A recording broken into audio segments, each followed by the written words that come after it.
Hello friends, सुमाटाक art and education में आपका स्वागत है। आज हम अपने इस वीडियो में देखेंगे भक्ति आंदोलन। देख लेते हैं भक्ति आंदोलन में क्या है।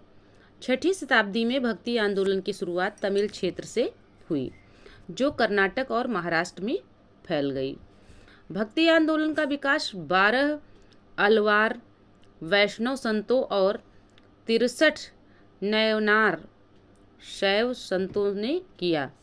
शैव नयनार और वैष्णव अलवार जैनियों और बौद्धों के अपरिग्रह को अस्वीकार कर ईश्वर के प्रति व्यक्तिगत भक्ति को ही मुक्ति का मार्ग बताते थे। अलवार, अब यहाँ देख लेते हैं नोटेड पॉइंट में क्या है। अलवार शब्द का अर्थ है अंत ज्ञान रखने वाला वह व्यक्ति जो ईश्वरीय चिंतन में पूर्णतया विलीन हो गया हो। अलवारों में एकमात्र महिला साध्वी अंडाल का नाम मिलता है, जिसके भक्ति गीतों में कृष्ण कथाएं अधिक मिलती हैं। शैव संत अप्पार ने पल्लव राजा महेंद्र वर्मन को शैव धर्म स्वीकार करवाया। भक्ति कवि संतों को संत कहा जाता था। भक्ति कवि संतों को क्या कहा जाता था? संत कहा जाता था। और उनके दो समूह थे। प्रथम समूह वैष्णव संत का था, जो महाराष्ट्र में लोकप्रिय हुए। वे भगवान विठोबा के भक्त थे। विठोबा पंथ के संत और उनके अनुयायी वरकरी या तीर्थयात्री पथ कहलाते थे, क्योंकि हर वर्ष पंढरपुर की तीर्थयात्रा पर जाते थे। दूसरा समूह पंजाब एवं राजस्थान के हिंदी भाषी क्षेत्रों में सक्रिय था और इसकी निर्गुण भक्ति हर विशेषता से परे भगवान की भक्ति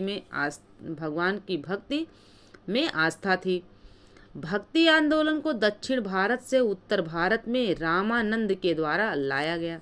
भक्ति आंदोलन को दक्षिण भारत से उत्तर भारत में किसने लाया? रामानंद जी लाए। बंगाल में कृष्ण भक्ति की प्रारंभिक प्रतिपादकों में विद्यापति ठाकुर और चंडीदास थे।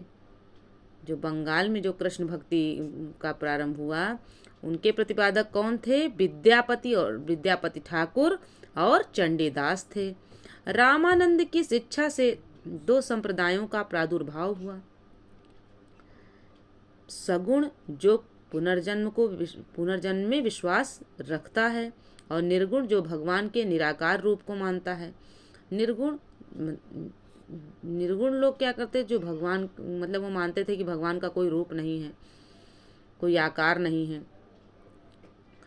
और सगुण में जो है सगुण धर्म वाले जो थे, वो पुनर्जन्म में विश्वास रखते थे कि एक बार जन्म होता है, दोबारा फिर होता है जन्म।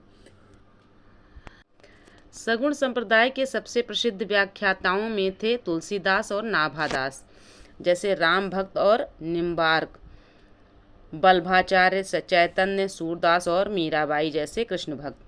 निर्गुण संप्रदाय के सबसे प्रसिद्ध प्रतिनिधि थे कबीर, जिन्हें भावी उत्तर भारतीय पंथों का आध्यात्मिक गुरु माना जाता है। शंकराचार्य अद्वैत दर्शन के विरोध में दक्षिण में वैष्णव संतों द्वारा 4 मतों की स्थापना की थी।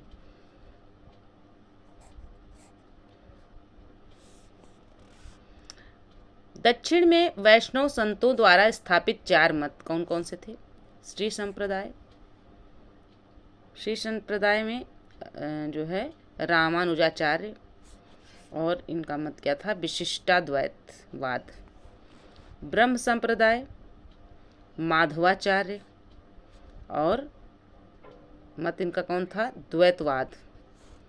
रुद्र संप्रदाय विष्णु स्वामी का था, और इनका कौन सा मत था? शुद्ध द्वैतवाद। सनकादि संप्रदाय निम्बार्काचार्य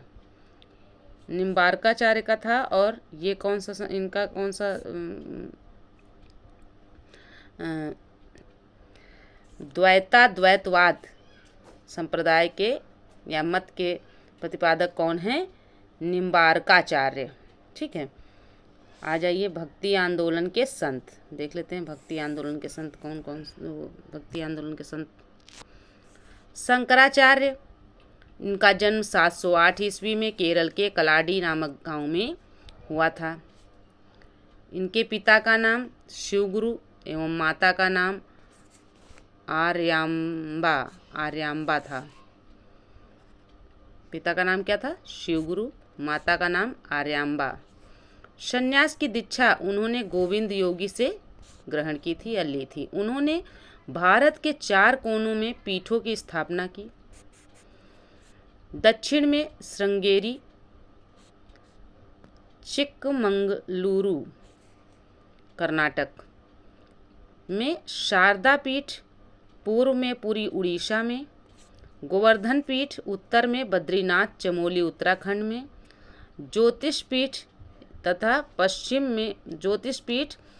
पश्चिम में द्वारका जामनगर गुजरात में शारदा पीठ या कालका पीठ। चारों पीठों में सबसे पहले श्रृंगेरी पीठ की स्थापना हुई थी। इन चारों पीठों में सबसे पहले किसकी स्थापना हुई थी? श्रृंगेरी पीठ की। शंकराचार्य की मृत्यु 820 ईस्वी में हो गई।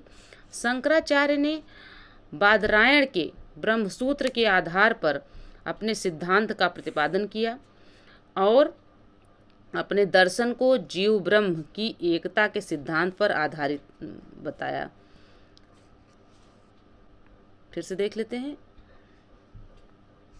शंकराचार्य ने बादरायण के ब्रह्मसूत्र के आधार पर अपने सिद्धांत का प्रतिपादन किया और अपने दर्शन जो जीव ब्रह्म की एकता के सिद्धांत पर आधारित है को अद्वैतवाद,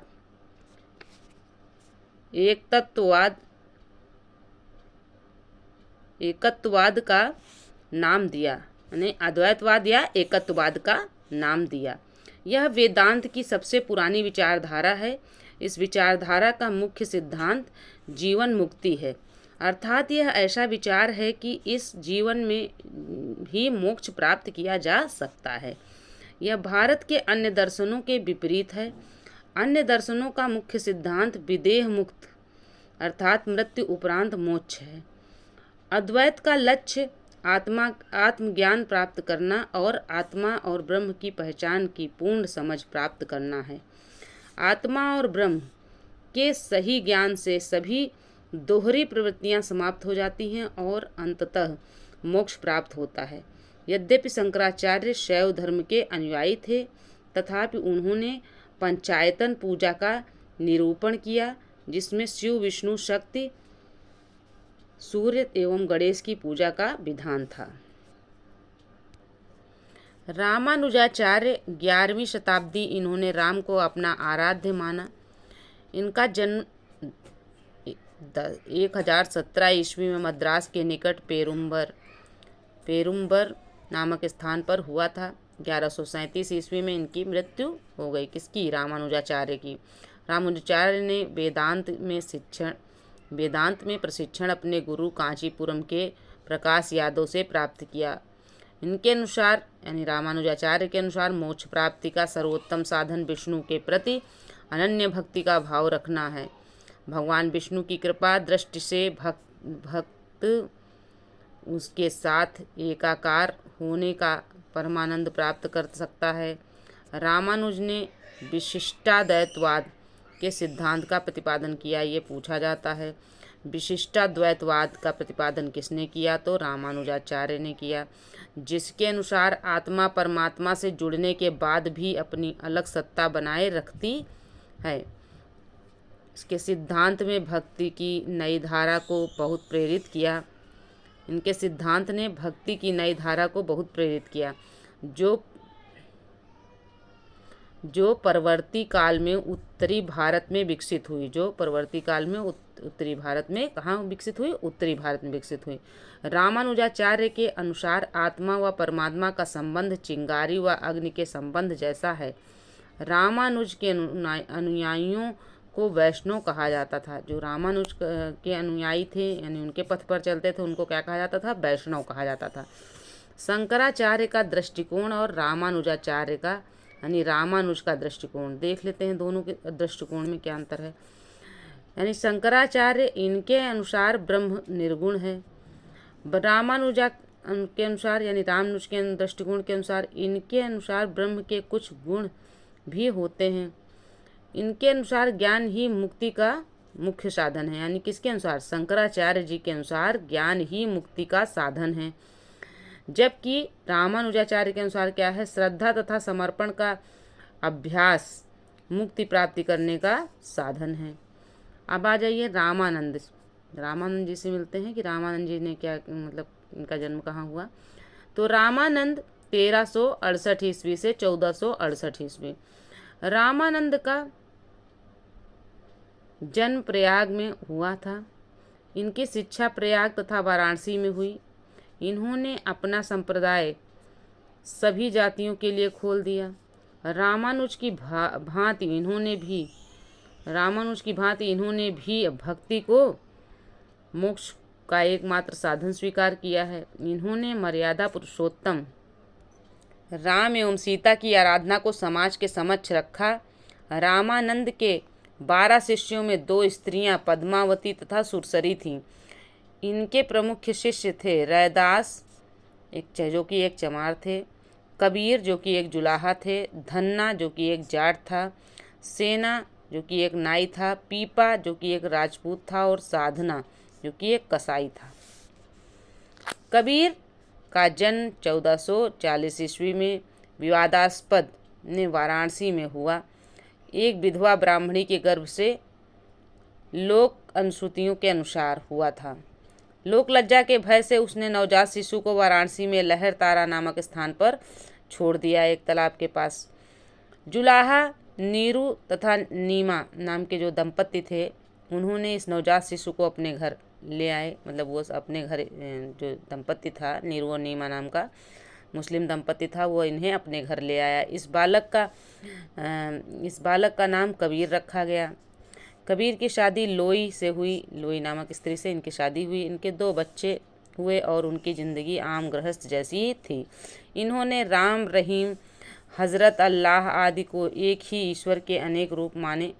इन्होंने जाति प्रथा, धार्मिक कर्मकांड, ब्राह्मण आडंबर यानी बाह्य आडंबर, मूर्ति पूजा, जप तप और अवतारवाद आदि का घोर विरोध करते हुए एकेश्वरवाद में अपनी आस्था व्यक्त की एवं निराकार ब्रह्म की उपासना को महत्व दिया। निर्गुण भक्ति धारा से जुड़े कबीर ऐसे प्रथम भक्त थे जिन्होंने संत होने के बाद भी पूर्णतया गृहस्थ जीवन का निर्वाह किया। इनके अनुयायी कबीरपंथी कहलाए। इनके अनुयायी क्या कहलाए? यानी कबीर के अनुयायी क्या कहलाए? कबीरपंथी कहलाए। कबीर के उपदेश शबद सिखों के आदि ग्रंथ में संग्रहित हैं। कबीर के उपदेश कहाँ? जो शबद है और साखी शबद रामायणी, इन्होंने 2-3 चीज़ें लिखी थी जिसमें जो इनके उपदेश थे वो सिखों के आदि ग्रंथ में संग्रहित हैं। कबीर की वाणी का संग्रह बीजक कहलाता है। शिष्य धर्मदास द्वारा संकलित है। ये जो बीजक था ये शिष्य धर्मदास द्वारा संकलित था, नाम से प्रसिद्ध है। बीजक में 3 भाग हैं, रामायणी, शबद और साखी। उनकी भाषा को सदुक्कड़ी कहा गया है। इसमें ब्रजभाषा, अवधी एवं राजस्थानी भाषा के शब्द पाए जाते हैं। कबीरदास की मृत्यु 1510 ईस्वी में मगहर में हुई थी। नोटेड पॉइंट में देख लेते हैं। कबीर सुल्तान सिकंदर लोदी के समकालीन थे। पूछा जाता है ये क्वेश्चन कि सिकंदर लोदी किस कवि के समकालीन थे? तो कबीर के। आगे देख लेते हैं गुरु नानक का जन्म 1469 ईस्वी में अविभाजित पंजाब के रावी नदी के तट पर स्थित तलवंडी नामक ग्राम में हुआ था, जो अब ननकाना साहिब के नाम से विख्यात है। उनकी माता का नाम तृप्ता देवी तथा पिता का नाम मेहता कालू राम था। पिता का नाम क्या था? मेहता कालू राम था, जो पटवारी थे। बटाला के मूलराज खत्री की बेटी सुलक्षणी से उनका विवाह हुआ, जिससे उन्हें 2 पुत्र और 2 पुत्रियां हुईं। उन्होंने देश का 5 बार चक्कर लगाया, जिसे उदासीस कहा जाता है। उन्होंने कीर्तनों के माध्यम से उपदेश दिए। वे काव्य रचना करते थे और रबाब के संगीत के साथ गाया करते थे। सारंगी उनका स्वामी भक्ति शिष्य भाई मर्दाना बजाया करता था। अपने जीवन के अंतिम क्षणों में उन्होंने रावी नदी के किनारे करतारपुर में अपना डेहरा यानी मठ स्थापित किया। अपने जीवन काल में ही उन्होंने आध्यात्मिक आधार पर अपने पुत्रों की जगह अपने शिष्य भाई लहना अंगद को अपना उत्तराधिकारी नियुक्त किया। उनकी मृत्यु 1539 ईस्वी में करतारपुर में हुई। नानक ने सिख धर्म की स्थापना की। सिख धर्म की स्थापना किसने की थी? गुरु नानक जी ने की थी। और इनकी मृत्यु कहाँ हुई थी? करतारपुर में हुई थी। कब हुई थी? 1539 ईस्वी में हुई थी। नानक सूफी संत बाबा फरीद से प्रभावित थे। नानक किससे प्रभावित थे? सूफी संत बाबा फरीद से प्रभावित थे। आगे देख लेते हैं। चैतन्य स्वामी, चैतन्य महाप्रभु जिसको कहते हैं। चैतन्य का जन्म 1486 ईस्वी में नवद्वीप यानी बंगाल के मायापुर गांव में हुआ था। उनके पिता का नाम जगन्नाथ मिश्र तथा माता का नाम सची देवी था। पाठशाला में चैतन्य को निमाई पंडित या गौरांग कहा जाता था। चैतन्य का वास्तविक नाम विशंभर था। उन्होंने गोसाई संघ की स्थापना की और साथ ही संकीर्तन प्रथा यानी गायन की कीर्तन शैली को जन्म दिया। 1510 ईस्वी में केशव भारती नामक सन्यासी ने चैतन्य को सन्यास की दीक्षा दी। सन्यासी बनने के बाद बंगाल छोड़कर पूरी उड़ीसा चले गए थे, जहां उन्होंने 2 दशक तक भगवान जगन्नाथ की उपासना की। उनकी मृत्यु 1533 ईस्वी में हो गई। इसके दार्शनिक सिद्धांत को अचिंत्य भेदवाद के नाम से जाना जाता है। इनके दार्शनिक सिद्धांत को किस नाम से जाना जाता है? अचिंत्य भेदवाद के नाम से जाना जाता है। इस विचारधारा के बारे में जाना जाता है कि यह माधवाचार्य के कठोर द्वैत सिद्धांत और रामानुज के विशिष्ट अद्वैत का एकीकरण है, यानी दोनों का मिला जुला रूप है। इस विचारधारा के अनुसार सर्वोच्च भगवान और व्यक्तिगत आत्मा एक ही समय में एक और भिन्न भिन्न हैं। इस्कॉन इसी दर्शन का अनुसरण करता है। नोटेड पॉइंट में देख लेते हैं। अचिंत्य भेदवाद विचारधारा के अनुयायी गौड़ीय वैष्णव हैं। श्री मध्वल्लभाचार्य का जन्म 1479 ईस्वी में यानी 1479 ईस्वी में चंपारण्य वाराणसी में हुआ था। इनके पिता का नाम लक्ष्मण भट्ट तथा माता का नाम यल्लम गरु था। इनका विवाह महालक्ष्मी के साथ हुआ। इनके 2 पुत्र थे, गोपीनाथ जन्म 1511 ईस्वी तथा विट्ठलनाथ 1516 ईस्वी। इन्होंने गंगा जमुना संगम के समीप अरैल नामक स्थान पर अपना निवास स्थान बनाया। वल्लभाचार्य ने भक्ति साधना पर विशेष जोर दिया। इन्होंने भक्ति को मोक्ष का साधन बताया। इनके अनुसार आत्मा और परमात्मा भिन्न भिन्न नहीं हैं, अपितु एक ही हैं। इस विचारधारा के अनुयायी पुष्टि मार्ग संप्रदाय से संबंधित हैं। इस मत के अनुयायियों की प्रार्थना में नाथ द्वारा राजस्थान स्थित श्री नाथ जी मंदिर और 8 कवियों की रचनाएं अष्टछाप मुख्य हैं। सूरदास वल्लभाचार्य के शिष्य थे। सूरदास किसके शिष्य थे? वल्लभाचार्य के। विट्ठलनाथ को अकबर ने गोकुल और जैतपुरा की जागीर प्रदान की थी। विट्ठलनाथ को किसने? अकबर ने गोकुल और जैतपुरा की जमीन प्रदान की थी। गोस्वामी तुलसीदास, इनका जन्म उत्तर प्रदेश के बांदा जिले में राजापुर गांव में 1532 ईस्वी में हुआ था। इनके पिता का नाम आत्माराम दुबे तथा माता का नाम हुलसी था। इन्होंने रामचरितमानस की रचना की। इनकी मृत्यु 1623 ईस्वी में हुई थी। तुलसीदास मुगल शासक अकबर एवं मेवाड़ के शासक राणा प्रताप के समकालीन थे। धन्ना का जन्म 1415 ईस्वी में एक जाट परिवार में हुआ था। राजपूताना ने बनारस आकर ये रामानंद के शिष्य बन गए। कहा जाता है कि इन्होंने भगवान की मूर्ति को हठात भोजन कराया था। आगे देख लेते हैं मीराबाई। मीराबाई का जन्म 1498 ईस्वी यानी 1498 ईस्वी में मेहता जिले के चौकारी ग्राम में हुआ था। इनके पिता का नाम रत्न सिंह राठौर था। इनका विवाह 1516 ईस्वी में राणा सांगा के बड़े पुत्र युवराज भोजराज से हुआ था। अपने पति के मृत्यु के उपरांत ये पूर्णतः धर्मपरायण जीवन व्यतीत करने लगी। इन्होंने कृष्ण की उपासना प्रेमी एवं पति के रूप में की। उनके भक्ति गीत मुख्यतः ब्रजभाषा और आंशिक रूप से राजस्थानी में लिखे गए हैं तथा इनकी कुछ कविताएं राजस्थानी में भी हैं। इनकी मृत्यु 1546 ईस्वी में द्वारका में हुई।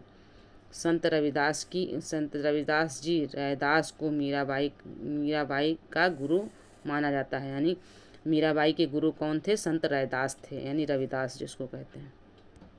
रैदास ये जाति के चमार थे और बनारस के रहने वाले थे। ये रामानंद के 12 शिष्यों में एक थे। इनके पिता का नाम रघु तथा माता का नाम घुरबिनिया था। ये जूता बनाकर जीविकोपार्जन करते थे। इन्होंने राय दासी संप्रदाय की स्थापना की थी। किसने? रैदास जी ने। दादू दयाल ये कबीर के अनुयायी थे। इनका जन्म 1544 ईस्वी में अहमदाबाद में हुआ था। इनका संबंध धुनिया जाति से है। सांभर में आकर इन्होंने ब्रह्म संप्रदाय की स्थापना की। अकबर ने धार्मिक चर्चा के लिए इन्हें एक बार फतेहपुर सीकरी बुलाया था। इन्होंने निपख नामक आंदोलन की शुरुआत की। इनकी मृत्यु 1603 ईस्वी में हो गई। सुंदरदास 1596 से 1689 ईस्वी दादू के शिष्य थे। शंकर देव 1449 ईस्वी से 1569 ईस्वी। इन्होंने भक्ति आंदोलन का प्रचार प्रसार असम में किया। ये चैतन्य के समकालीन थे। इनका संदेश विष्णु या उनके अवतार कृष्ण के प्रति पूर्ण निष्काम भक्ति पर केंद्रित था। ये अकेले कृष्णमार्गी वैष्णव संत थे। ये अकेले कृष्णमार्गी यानी शंकर देव अकेले कृष्णमार्गी वैष्णव संत थे जो मूर्ति के रूप में कृष्ण की पूजा के विरोधी थे। जो मूर्ति के रूप में कृष्ण की पूजा के विरोधी थे वो कौन थे? शंकर देव। तो फ्रेंड्स यह वीडियो यहीं तक था। मिलते हैं अगले वीडियो में। वीडियो पसंद आए तो चैनल को सब्सक्राइब करें, वीडियो को लाइक करें, अपने दोस्तों में शेयर करें। Okay friends, bye bye.